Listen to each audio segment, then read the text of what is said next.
In this video, I'm going to talk about the phasor diagram for a capacitor. So as a result, I'm going to consider a capacitor on an AC circuit. I'm not interested in the rest of the circuit, so I'm going to call the current that passes over the capacitor as I, and I'm going to call VC as the potential drop on the capacitor. So let's say it like this. VC is the potential drop on capacitor, and in all of these cases the potential drop depends on the arrow that I have chosen in here. So these are instantaneous values. I'm going to show the quantities on the phasor diagram with a vector sign. So let's again remember this. What is a potential drop? If this point is called A and that point is called B, I'm with this arrow, then I know that I'm moving from A to B, and I know that if the potential really drops, this potential drop should be positive. So that means that's basically the potential difference, VA minus VB. So that's the potential drop on the capacitor. So how can I express it? So I'm just going to use this variable in here. So let's just say that the charge on the upper plate of the capacitor is equal to Q.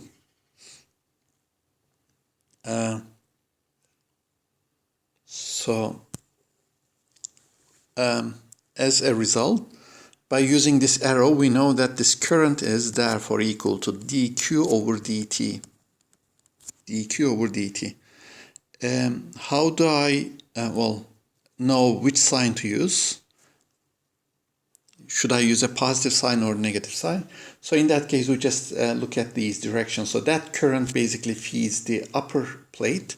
So therefore, the current is equal to the rate of change of the charge on the upper plate. So therefore, this is the correct equation. So what we do is this. So the question is this. So I know that the current has this time dependence. So that's I0 times cosine omega t. Again, for simplicity, I choose the phase angle to be equal to 0 in here. So I just start the time at the point where the current is maximum, basically. So this is then that. So then what is the charge on the capacitor at time t? We need to find this, and in that case, we need to use this equation. So that's quite simple, actually. We would like to find a function whose derivative gives us this expression in here. So what is it? So it's basically something with sine, because the derivative of the sine function gives me the cosine. So let me just say this is A times sine.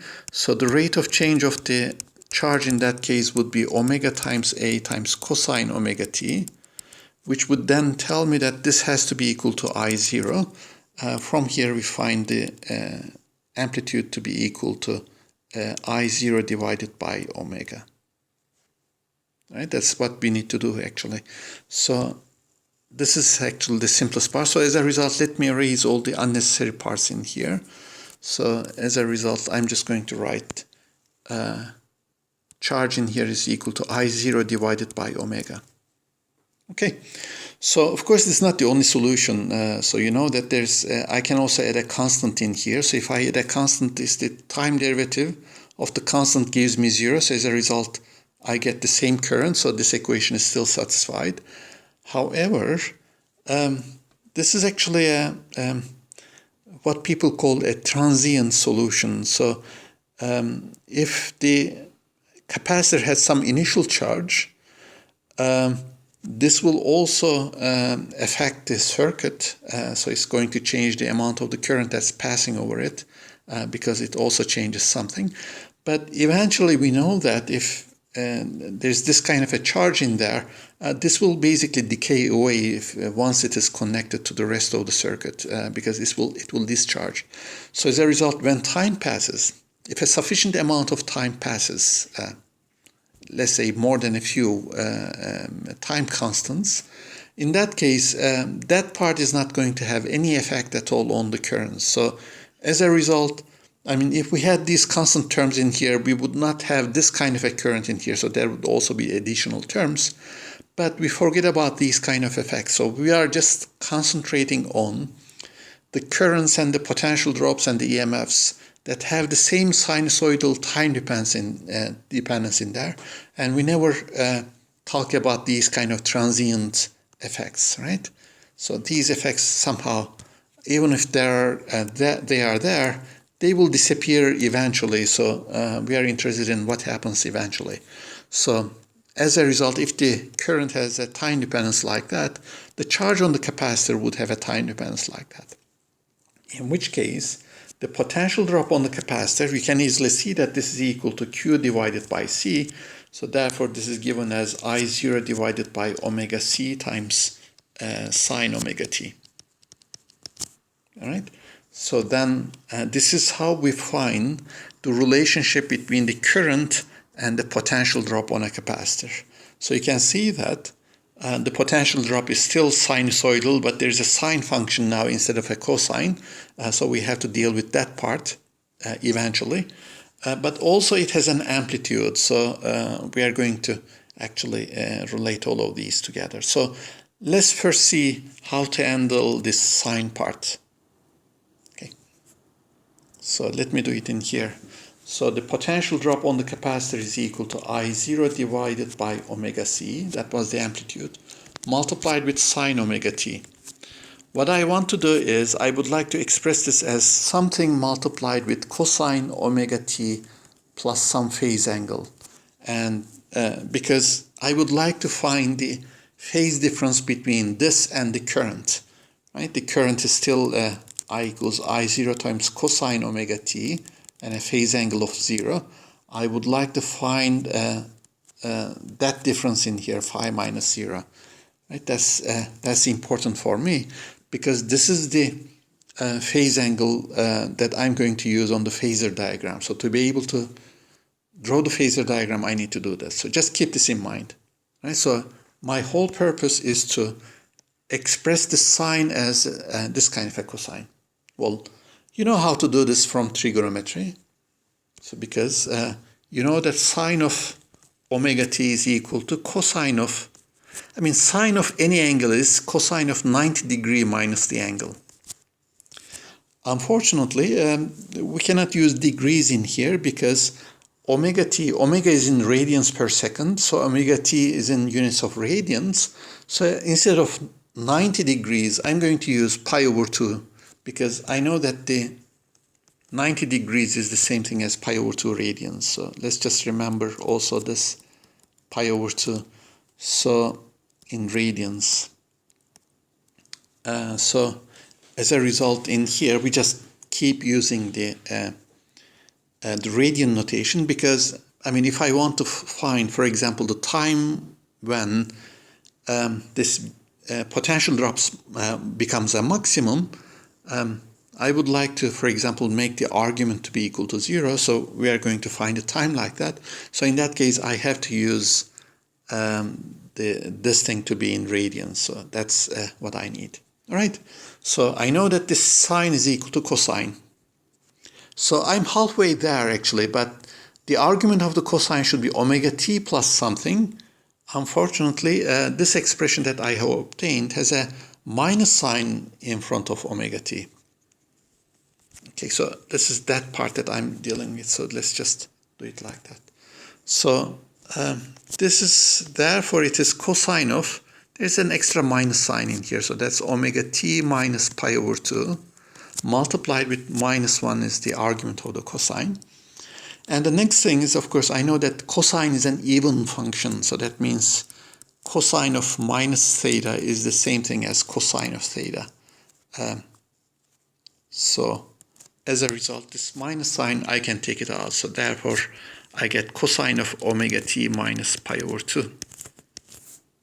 So therefore, you can see that the potential drop on the capacitor is, I can write it down like that. It is I0 divided by omega c, and that's equal, multiplied with cosine of omega t minus pi over 2. And you can see that this phase angle in here was actually minus 90 degrees, minus pi over 2.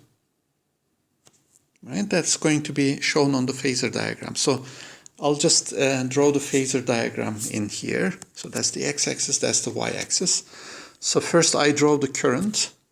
Current is like that. This is a vector that has an angle, time-dependent angle of omega t. It has a magnitude of I0. Let me write down the magnitude as a quantity in here. And what is the potential drop on the capacitor? This one. Well, it has an angle of omega t minus pi over 2. So therefore, VC is a vector like that, where that angle is 90 degrees because this angle is omega t minus pi over 2. So the angle between the current and the potential drop on the capacitor is 90 degrees. Right, so therefore we say that current leads a potential drop by 90 degrees, or we say that potential drop lags behind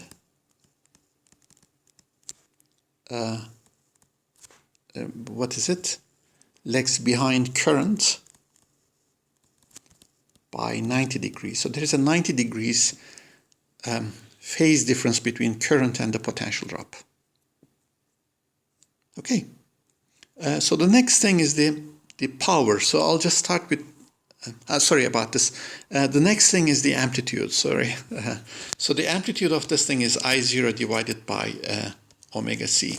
So therefore, Vc0, so that's the amplitude of the potential drop, is equal to I0 divided by omega c. Now, it appears that, well, the potential drop related to the current, I can basically write this expression like this. I just define a quantity in here, Vc0.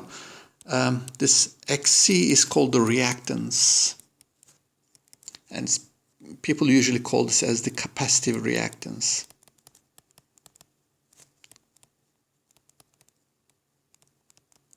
The unit is, of course, ohms, because I know that the volt per ampere is the ohm unit, so therefore the reactance should also have a ohm unit too. So this is like resistance. Well, it's not resistance actually, because in a moment I'm going to show that the capacitor does not dissipate any energy. Of course, we already know this, but I'm also going to show this mathematically. So as a result, the reactance is some kind of it looks like a resistance because somehow it's a proportionality between the potential drop and the current, or their amplitudes. But it is different from the resistance because it doesn't have any dissipation meaning. So that's why we are using a different word for it. So it's called the reactance instead of a resistance. But more or less, it has the same function as the resistance if we just consider the proportionality between the potential drop and the current. Okay, so then we talk about the instantaneous power.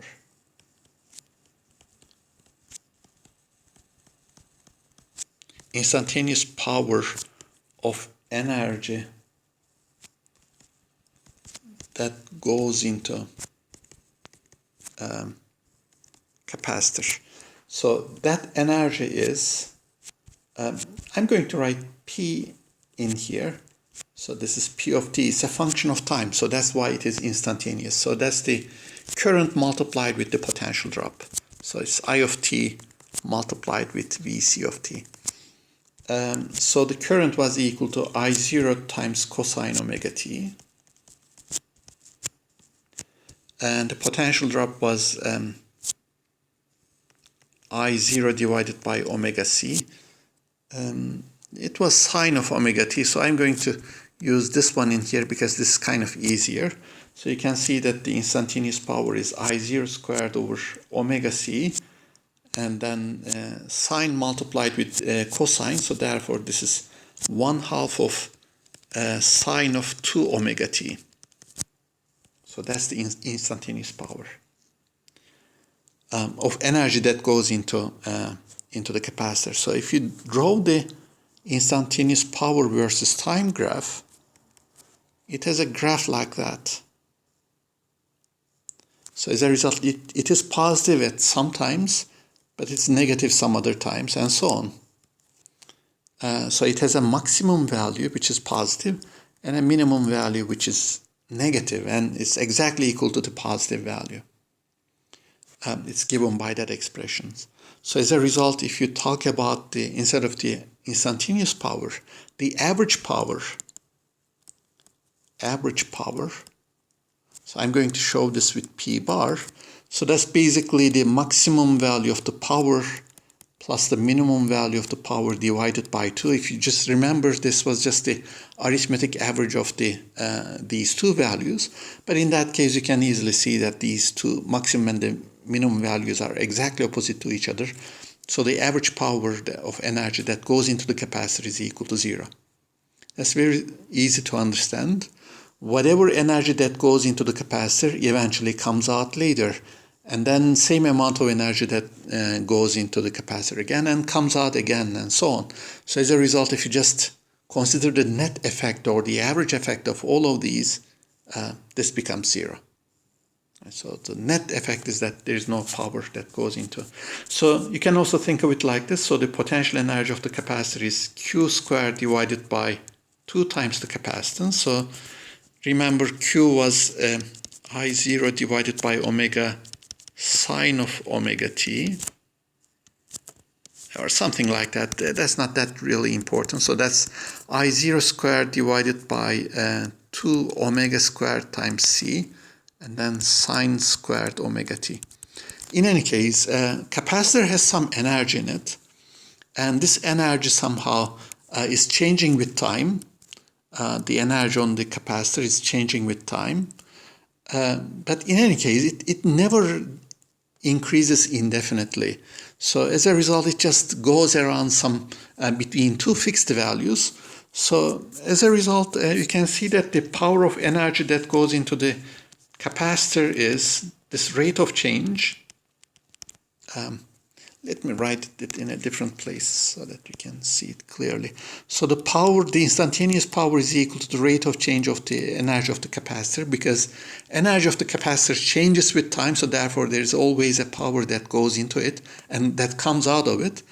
But at the end, if you just consider the overall effect, the energy of the capacitor does never increase indefinitely, so it just oscillates between two fixed values. So therefore the average power is equal to 0. In any case, whatever that complicated analysis is, at the end, this is what we need, that the average power that goes into a capacitor is equal to 0. The reason is that the capacitor is not a device that converts energy into other forms like heat and therefore removes energy from the circuit. So that's not capacitor is not a device like that. The capacitor is a device that takes energy from the circuit and then gives back to it. And so therefore, on the average, it doesn't consume any power. So average power is equal to 0. So on the Phasor diagram, we can see it like that. So the average power of energy that goes into the capacitor is equal to the dot product of the current with the potential drop. But since the angle between them is equal to 90 degrees, so therefore this average power is equal to 0. So that's also a nice thing to see. So the phase difference has a meaning, at least in this context too. So the power, which is a scalar quantity, can be expressed as the dot product of these two vectors. In the special case, since the angle between the vectors is 90 degrees, that's equal to 0. All right, so as a result, in summary, we have deduced 3 special information. One is the phase difference between current and potential drop on a capacitor. So that's the first thing. The second one is the relationship between the amplitudes of the potential drop and the current. The constant of proportionality is called the reactance, or sometimes capacitive reactance. And then the third thing is about the power, the average power of dissipation on the capacitor is equal to 0.